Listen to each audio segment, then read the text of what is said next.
اللہ تعالیٰ نے وضو کی فرضیت کے بارے میں قرآن کریم میں حکم دیا ہے۔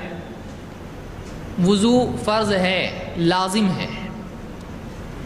اصول الفقہ میں ہم نے بات دیکھی تھی کہ کوئی چیز لازم کب ہوتی ہے؟ جب اللہ کا حکم اس کے لیے ہو یا رسول کا حکم اس کے لیے ہو، تو امر کی وجہ سے، حکم کی وجہ سے کوئی چیز لازم ہوتی ہے۔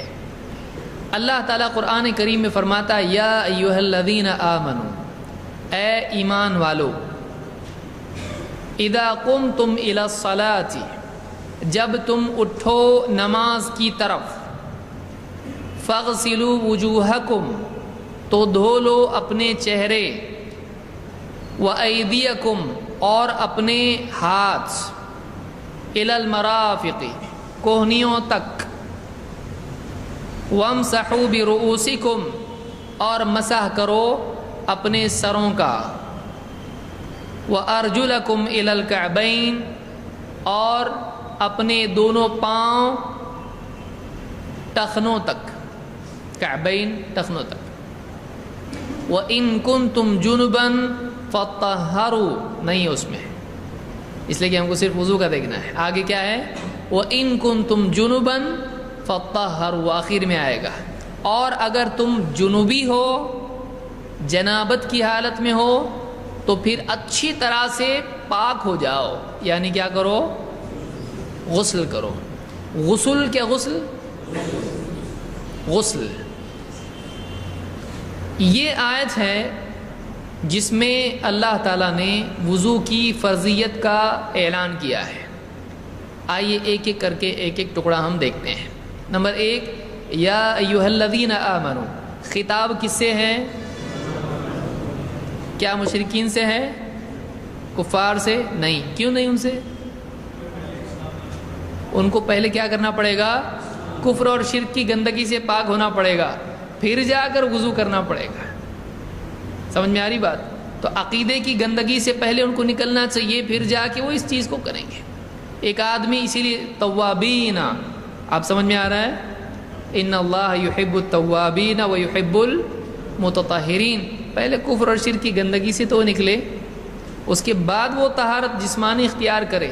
محض جسمانی طہارت اختیار کرنے سے اور کفر و شرک میں مبتلا رہنے سے وہ پاک نہیں ہو جاتا ہے۔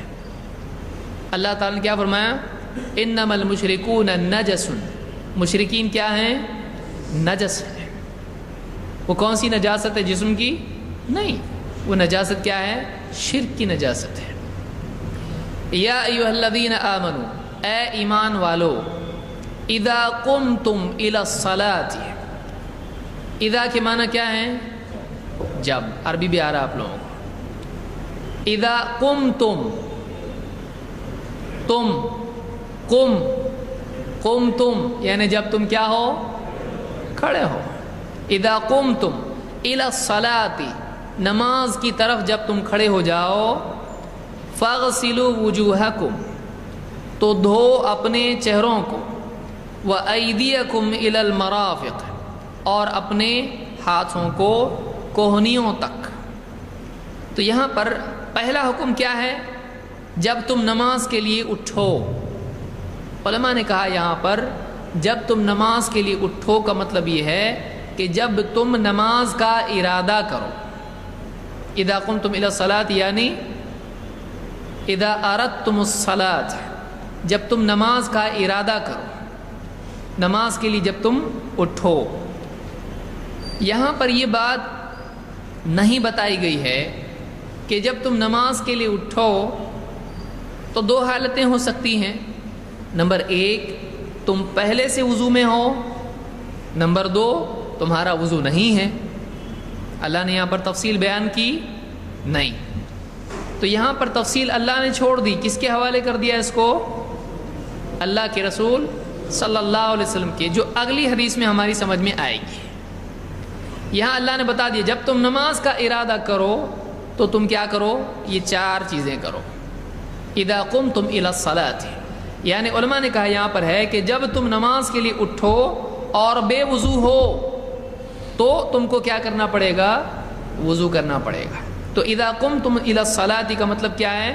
جب تم نماز کا ارادہ کرو، نماز پڑھنے کے لیے اٹھو. اسے یہ بات معلوم ہوتی کہ اصلاً وضو کی ضرورت کس چیز کے لیے ہے؟ نماز کے لیے. اصلاً بنیادی طور پر وضو کس چیز کے لیے ہے؟ نماز کے لیے. فاغسلوا، اس سے معلوم ہوا کہ بغیر وضو کی نماز ہوگی. قرآن سے معلوم ہوا کہ جب نماز پڑھنا ہے تم کو تو تم کو کیا کرنا پڑے گا؟ تو وضو کو نماز کے لیے کیا کہیں گے؟ فرض کہیں گے. یا ایک لفظ ہم استعمال کر رہے تھے پچھلے دروس میں جو بھول گئے، شرط ہے. شرط کس کو کہتے ہیں؟ شرط لگانا. کون پہلا آتا ہے؟ شرط کس کو کہتے ہیں؟ کنڈیشن. یعنی اردو میں کیا بولتے ہیں اس کو جملے میں؟ لازم. شرط کے معنی لازم ہوتا ہے.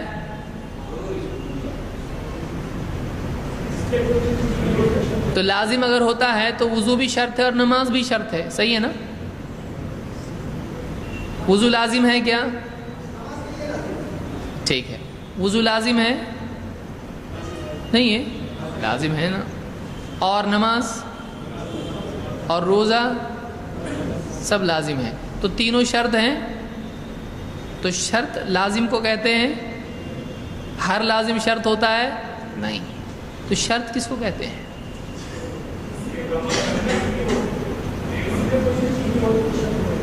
کسی چیز پر کوئی چیز ٹکی ہو کا مطلب ایک عمل ٹکا ہو. مثلا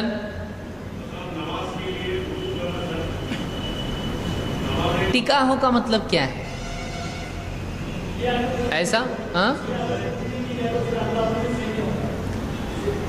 اگر یہ چیز پوری نہیں کی گئی تو اس کے بعد والا عمل جو اس سے جڑا ہوا ہے، جس کی یہ شرط ہے، وہ عمل نہیں ہوگا. سمپل ہے. آپ کو کالج میں ایڈمیشن چاہیے، آپ کو کیا کرنا پڑے گا؟ فارم بھرنا پڑے گا کہ نہیں؟ فارم نہیں بھرا اور آپ جا کے بیٹھ گئے کالج میں، آپ ایڈمیشن ملے گا آپ کو؟ تو اینڈ میں تو کالج میں ہی جانا ہے نا آپ کو. تو پھر فارم بھرنے کی ضرورت کیا ہے؟ آپ چل کے جا سکتے نا. چلتا؟ کچھ لوگ سوچ رہے ہیں ہم تو گئے نہیں کبھی، ابھی ایسا بھی جا سکتے کیا؟ شرط کا مطلب ہوتا ہے ایک چیز جب کسی دوسرے عمل کے لیے شرط ہو تو وہ اس کی کنڈیشن ہوتی ہے، جیسا ہم لوگوں نے سنا.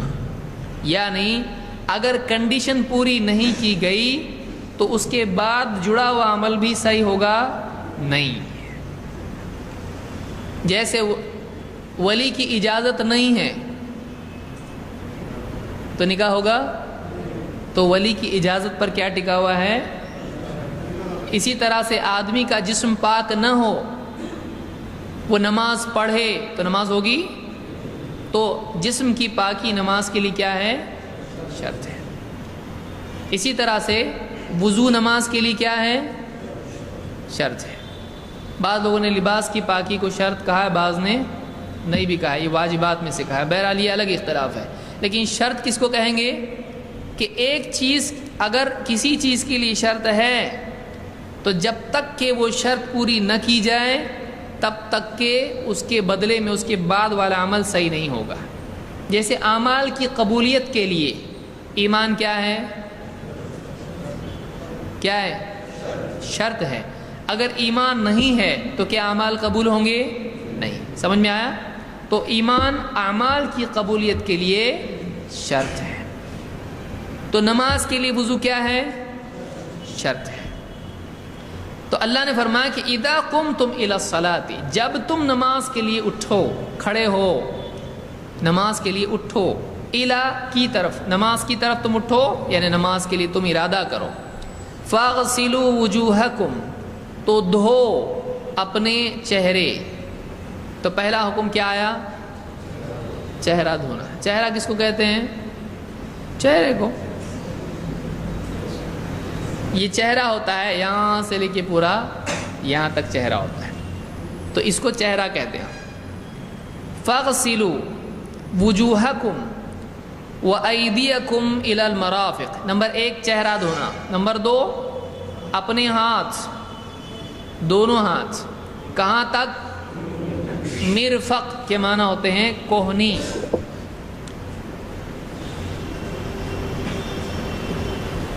کیا لفظ ہے یہاں پر؟ مرافق یعنی کوہنی. کوہنی کس کو بعض لوگ غلطی سے گھٹنے بول دیتے ہیں. گھٹنوں تک دونوں ہاتھ دھوئے. ارے اللہ کے بندے گھٹنے یہاں کہاں سے ہے تیرے؟ یہ کیا ہے؟ ہاتھ کے گھٹنے ہیں؟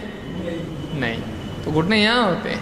اب گڑبڑا جاتا آدمی بولتے وقت میں بولتا ہے دونوں ہاتھ گھٹنوں سمیت دھونا. تو یہ گھٹنے نہیں، یہ کیا ہیں؟ کوہنیاں ہیں.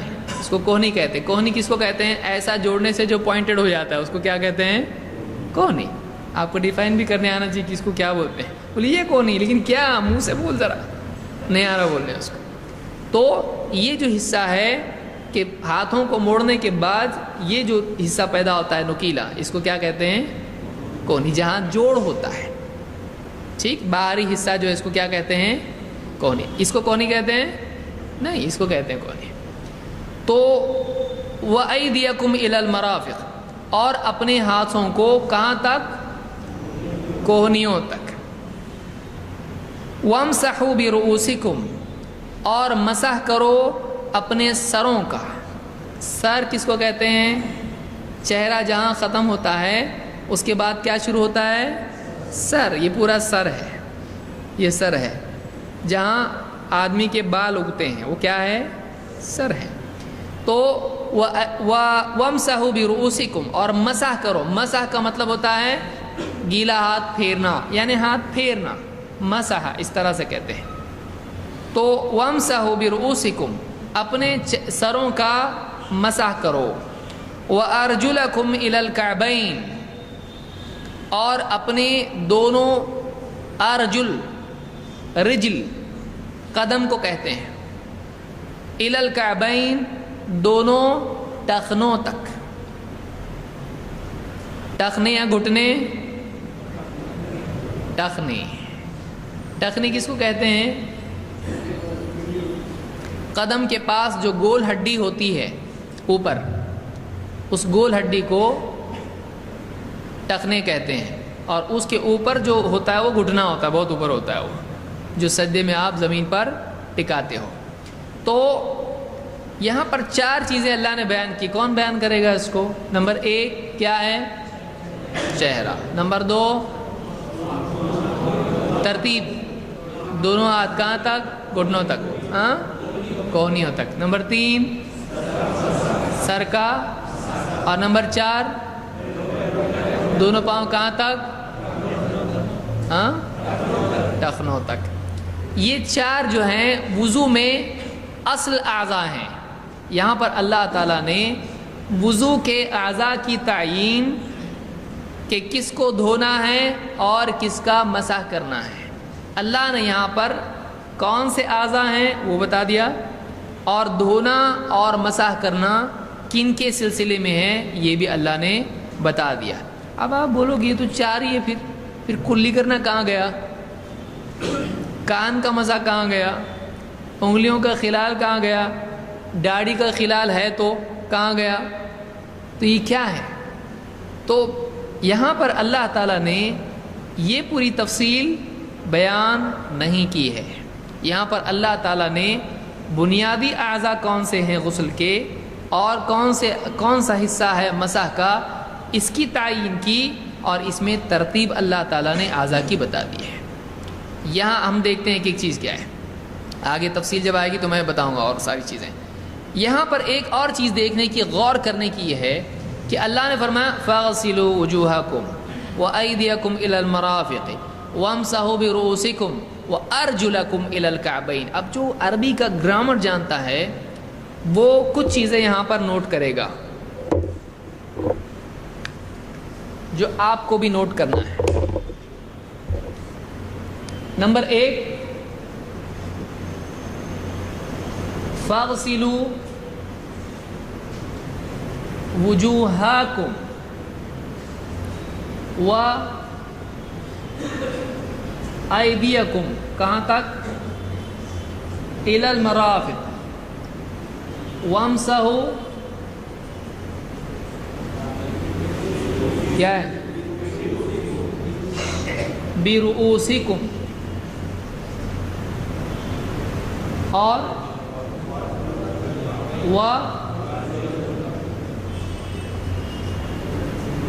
ارجلکم الی الکعبین برؤوسکم، یہاں پر یہ یاد رکھنے کی چیز ہے، اور ارجلکم یہاں پر یہ یاد رکھنے کی چیز ہے، ایدیکم یہاں پر یہ یاد رکھنے کی چیز ہے، فاغسلوا وجوہکم یہاں پر یہ یاد رکھنے کی چیز ہے۔ اللہ نے کیا فرمایا؟ اب عربی کا قاعدہ ہے کہ جو انگلش میں جس کو آبجیکٹ ہم کہتے ہیں، کہ مثلا زید نے کتاب لکھی، تو لکھنے والا کون ہے؟ زید۔ اور کیا لکھا اس نے؟ کتاب لکھی اس نے۔ تو اس میں زید ہمیشہ اس پر ضمہ ہوتا ہے، زیدن، لیکن جس چیز کو کیا ہے اس نے، کتاب لکھی ہے، تو کام لکھنے کا ہوا، اور لکھنے کا کام سے کیا چیز وجود میں آئی؟ کتاب۔ یہ مفعول ہوتا ہے، آبجیکٹ جس کو آپ کہتے ہیں، ٹھیک ہے؟ یہ ہمیشہ اس پر زبر لگتا ہے، یا جس کو ہم کیا کہتے ہیں؟ فتحہ۔ جیسے ہم کہیں گے کہ کتب زید کتابا، تو زید نے کتاب لکھی۔ یہاں پر آپ دیکھیں گے کہ اللہ نے یہ جو ترتیب بیان کی ہے، اس میں خاص قاعدہ اللہ نے بیان کیا، اور جس کی وجہ سے ایک بہت اہم حکم شرعی معلوم ہوتا ہے وضو کا۔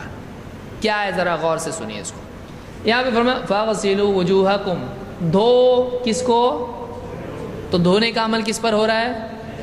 اس کو کیا آ رہا ہے اس پر؟ قاعدہ صحیح ہے نا؟ ہے بالکل صحیح ہے۔ مفعول پر کیا لگنا چاہیے؟ فتحہ یا زبر جس کو ہم کہتے ہیں۔ وَأَيْدِيَكُمْ، اور کیا کرو؟ اور یہاں پر دھونے کا عمل ذکر نہیں ہوا، تو ایک بار بولنا کافی ہے کہ نہیں ہے؟ کافی ہے۔ دھو اپنے چہروں کو اور ہاتھوں کو، یا ہر بار بولنا پڑے گا اور دھو چہرے کو اور دھو ہاتھ کو اور دھو، ایسا کرنا پڑے گا؟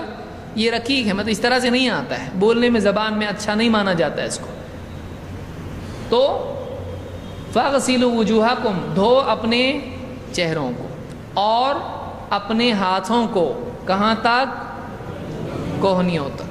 تو یہاں پر بھی دھونے کا عمل ہے، اب دھونے کے تابع ہو گئے۔ فَاغْسِلُوا کا کیا مطلب ہے؟ دھو۔ دھو کے تابع کون ہے؟ نمبر 1 چہرہ، نمبر 2 ہاتھ، کوہنی، ہاتھ، خالی کوہنی دھوئیں گے؟ ہاتھ کوہنیوں تک۔ اور وَامْسَحُوا بِرُؤُوسِكُمْ، اب یہ دھونے کا عمل ہے کہ مسح کا عمل ہے؟ وَامْسَحُوا بِرُؤُوسِكُمْ، بے کی وجہ سے کیا آتا ہے؟ زیر آتا ہے، یا کسرہ جس کو کہتے ہیں۔ جیسے آپ یہ کہتے ہیں بسم اللہ کہتے ہیں، یا بسم اللہ کہتے ہیں، می کیوں لگا یہاں پر؟ با کی وجہ سے۔ اسم اللہ ہے، اسم اللہ کے معنی کیا ہے؟ اللہ کا نام، لیکن بے کی وجہ سے کیا ہو گیا؟ وہ میم کو کیا لگے گا؟ اسم میں زیر۔ تو یہاں پر بھی بے کی وجہ سے کیا ہو جائے گا؟ با کی وجہ سے۔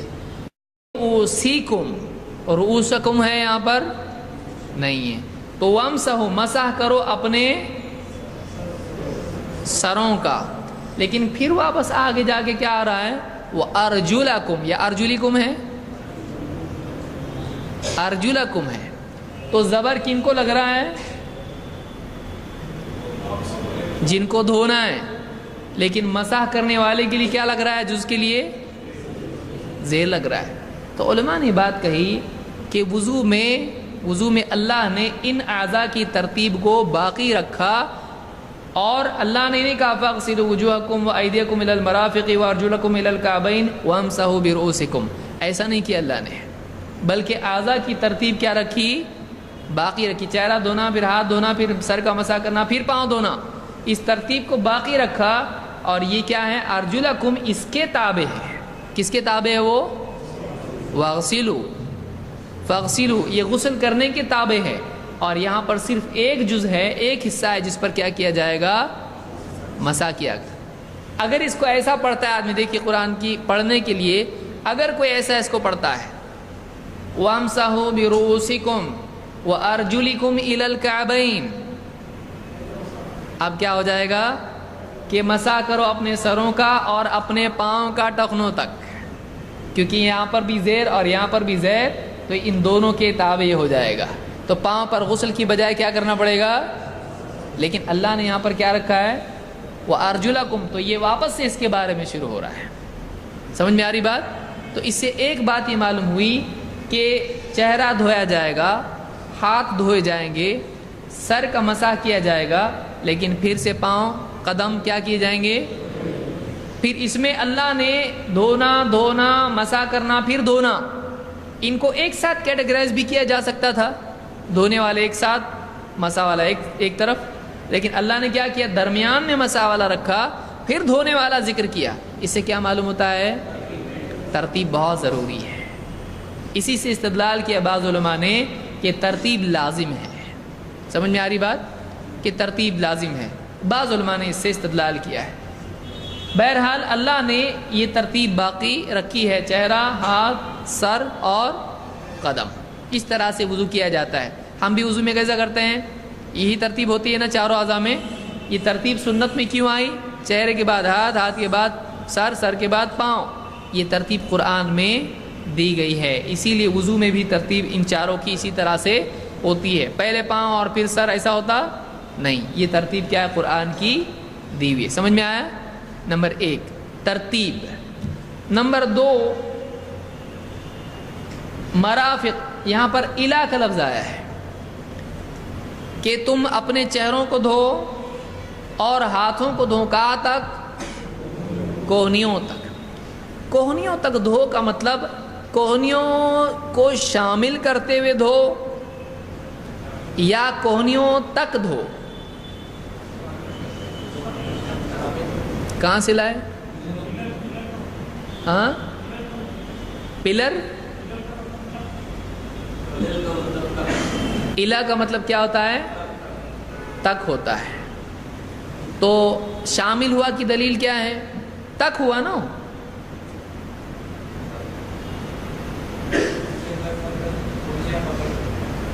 پکڑ کے ہیں، تو کیسا پکڑے آپ اس کو؟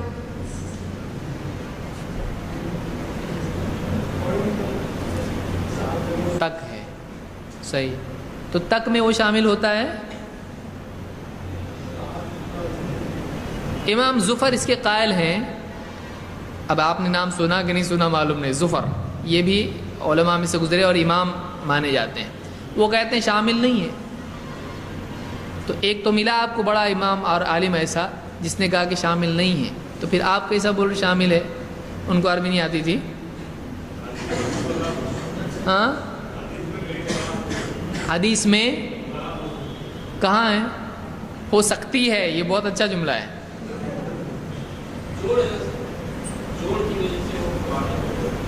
جوڑ کی وجہ سے، تو کوہنی کا جوڑ ایک الگ چیز ہوئی، خود کوہنی ہے نا، یہاں پہ جوڑ نہیں کوہنی کا۔ یہاں پر کوہنی کا جوڑ لفظ ہے یا کوہنی ہے؟ تو پھر جوڑ کا مسئلہ ہی ختم ہو گیا یہاں پر۔ تو کوہنی تک، تو کوہنی آئے گی کہ نہیں اس میں؟ یہ تو اپنا وضو خراب کرنے پر تلے ہوئے ہیں۔ صحیح مسلم کی حدیث میں ہے کہ ابو ہریرہ رضی اللہ تعالیٰ نے وضو کیا اور پورا یہاں تک ہاتھ دھویا اور کہا میں نے اللہ کے نبی صلی اللہ علیہ وسلم کو ایسا کرتے دیکھا ہے۔ لہٰذا معلوم ہوا کہ آپ صلی اللہ علیہ وسلم نے کوہنی کو شامل کر کے وضو کر کے بتایا کہ اس طرح سے وضو ہوتا ہے۔ تو صحیح قول اس میں یہی ہے کہ کوہنی دھونے میں کیا ہوگی؟ شامل یا داخل ہوگی۔ تو یہاں پر المرافق، المرافق، مرافق تک، یعنی کوہنی تک سے مراد کوہنی شامل کر کے ہے، کوہنی اس میں داخل ہے۔ اللہ کے نبی صلی اللہ علیہ وسلم مسجد حرام سے کہاں تک گئے؟ تو اندر گئے کہ نہیں گئے؟ تو مسجد اقصیٰ تک گئے نا، کہ اندر نہیں گئے، باہر ہی رکے مسجد اقصیٰ تک۔ تو وہ شامل تھی کہ نہیں سفر میں مسجد اقصیٰ؟ تھی نا، ہاں۔ تو الا جو ہوتا ہے اس میں وہ شامل بھی ہو سکتا ہے اور نہیں بھی ہو سکتا ہے، قرینے سے معلوم ہوتا ہے کہ شامل ہے یا نہیں ہے۔ جیسے ہم کہیں گے اس نقطے سے اس نقطے تک، لائن کس کو کہتے ہیں؟ ایک ڈاٹ سے دوسرے ڈاٹ تک کا ڈسٹنس ہوتا ہے نا، فاصلہ اس کو کہتے ہیں، تو کیا وہ ڈاٹ انکلوڈڈ ہوتا ہے کہ نہیں؟ سمجھ میں آ رہا ہے؟ ایک ڈسٹنس کس کو کہتے ہیں؟ ایک نقطے سے دوسرے نقطے تک کا کیا ہوتا ہے؟ وہ فاصلہ، لائن اس کو بولتے ہیں، یا جو بھی بولتے ہیں اس کو سیگمنٹ بولتے ہیں۔ تو اس میں وہ پوائنٹ انکلوڈڈ ہوتا ہے کہ نہیں؟ یہاں سے یہاں تک تو وہ بعض اوقات انکلوڈڈ ہوتا ہے، شامل ہوتا ہے، بعض اوقات نہیں بھی ہوتا ہے۔ سمجھ میں آیا؟ تو ایسی کئی مثالیں اور بھی دی جا سکتی ہیں۔ تو کبھی شامل ہوتا ہے، کبھی نہیں ہوتا ہے، تو حدیث سے معلوم ہوتا ہے کہ وہ شامل ہے۔ کون سی کتاب میں؟ وہ صحیح مسلم میں ہے۔ اور اللہ نے فرمایا وَامْسَحُوا بِرُؤُوسِكُمْ، تو معلوم ہے کہ سروں کو دھونا ہے، سروں کا کیا کرنا ہے؟ یعنی ہاتھ بھگو کر سر پر سے پھیرنا ہے، اس کو مسح کہتے ہیں۔ اور وَأَرْجُلَكُمْ إِلَى الْكَعْبَيْنِ، اور کعبین تک، یعنی کعبین کے ساتھ۔ روایت میں ابو ہریرہ نے اوپر تک دھویا اس کو، اور کہا کہ یعنی کاف تک جس کو کہیں گے آپ، پنڈلی تک دھویا، اور کہا کہ میں نے دیکھا اللہ کے نبی صلی اللہ علیہ وسلم نے ایسا وضو کیا۔ تو اس سے معلوم ہوا کہ کعبین کیا اس کے اندر ٹخنے شامل ہیں یا نہیں؟ شامل ہیں۔ سمجھ میں آیا؟ تو راجح قول کے مطابق کوہنیاں اور ٹخنے وضو میں شامل ہیں کہ نہیں ہیں؟ شامل ہیں۔ تو اس سے وضو کے 4 اعضاء بنیادی طور پر کیا ہے معلوم ہوئے؟ چہرہ، دونوں ہاتھ، اور سر، اور پاؤں یا قدم جس کو آپ کہیں گے، دونوں۔ تو یہ وضو کے اعضاء ہیں۔ اب آگے آئیے، اس سے ایک چیز یہ معلوم ہوئی کہ نماز کے لیے وضو کیا ہے؟ شرط ہے، لازم ہے۔